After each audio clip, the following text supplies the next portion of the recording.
So the Science Alliance of Tennessee is a consortium of 6 museums across the state of Tennessee.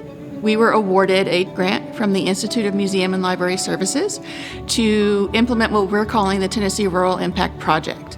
So the purpose of TRIP is to seek out school districts and teachers who need some supports when it comes to hands-on learning, STEM education, and innovative classroom practice.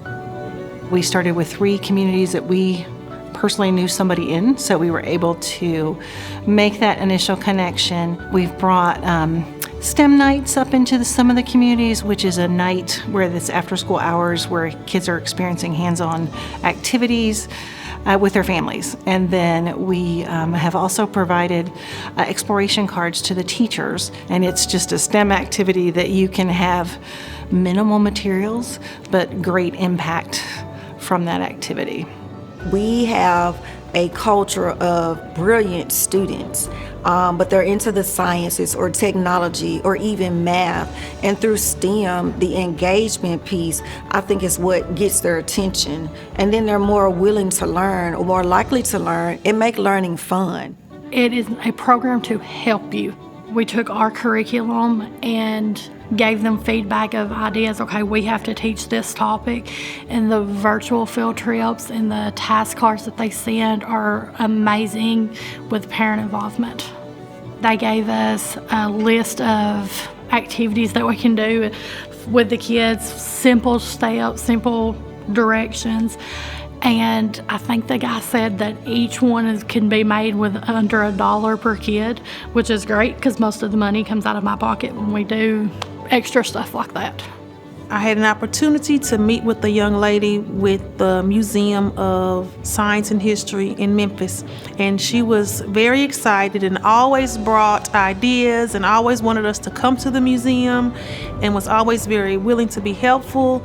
And so through that partnership, we did go to the museum, and the kids just learned a lot, and they didn't even realize they were learning. They were having fun, and they didn't realize it. Same thing with our Family STEM Night.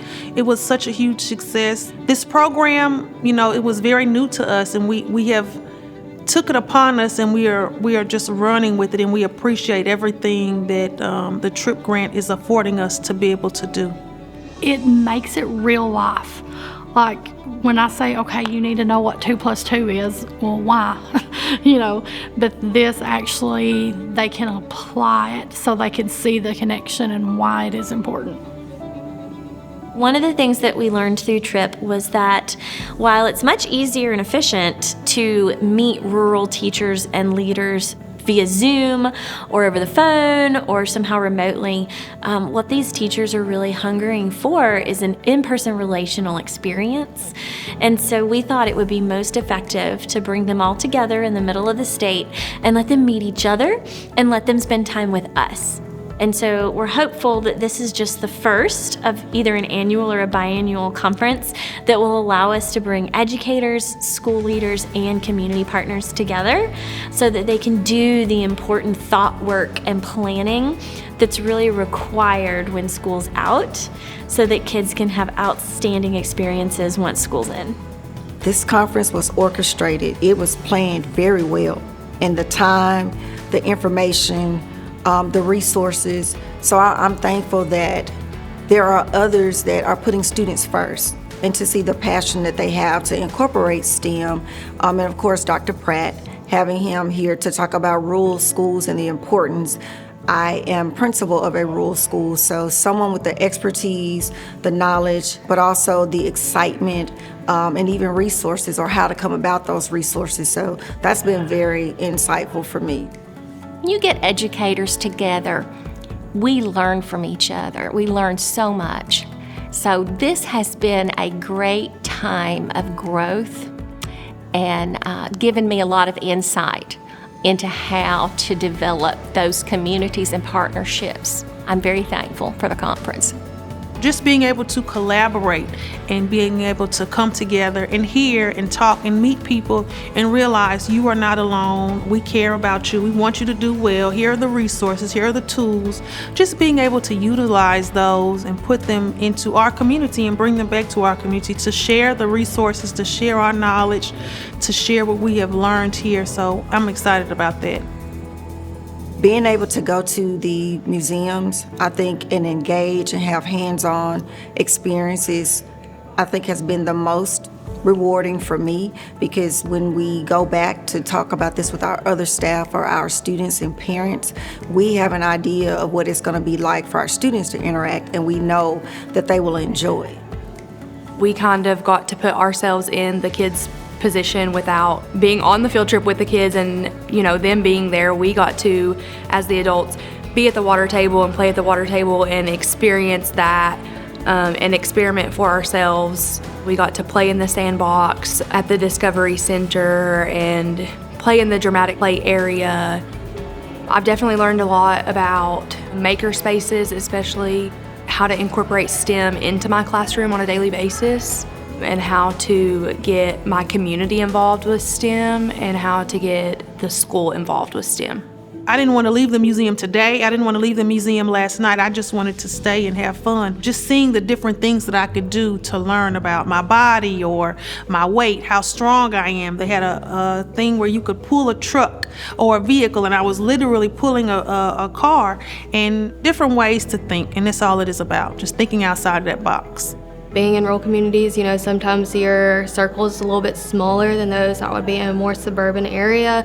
And so for someone that's not aware of what this is or hasn't had the chance to attend this, I would say that's definitely a good thing to look into it, mainly because there's so much that you're not aware of until you hear it. And so being able to kind of like learn what opportunities are out there, science, technology, engineering, mathematics, it is important for our students to realize the importance of that and how beneficial it is to learn it at such a young age, because it's going to follow you throughout the entirety of your life.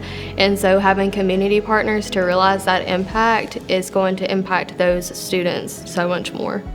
So incorporating this, being a part of the TRIP project, being in conferences like these helps us. We don't have to invent the wheel. Someone else has already invented it, but we can get on it and borrow different things or take things back or network and collaborate. Now we have resources and we have individuals. We have faces with names that we can reach out to when we have questions or if we need some help with something. This is our future, and this is the future of workforce and careers. And if you've got kids that have been immersed in STEM from kindergarten on, this is going to be second nature to them, and you're going to have a very strong, developed workforce.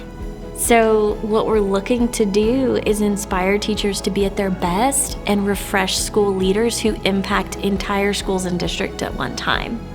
What we're going to need is a way to pay for this so that teachers can come at no cost to them and have these experiences, because what we know is spending this 48 hours together in person makes all the difference. The research tells us that a teacher makes the most difference for a child's learning in the classroom, and so investing in teachers is the right investment, and investing in rural teachers in person is the most effective way to do it.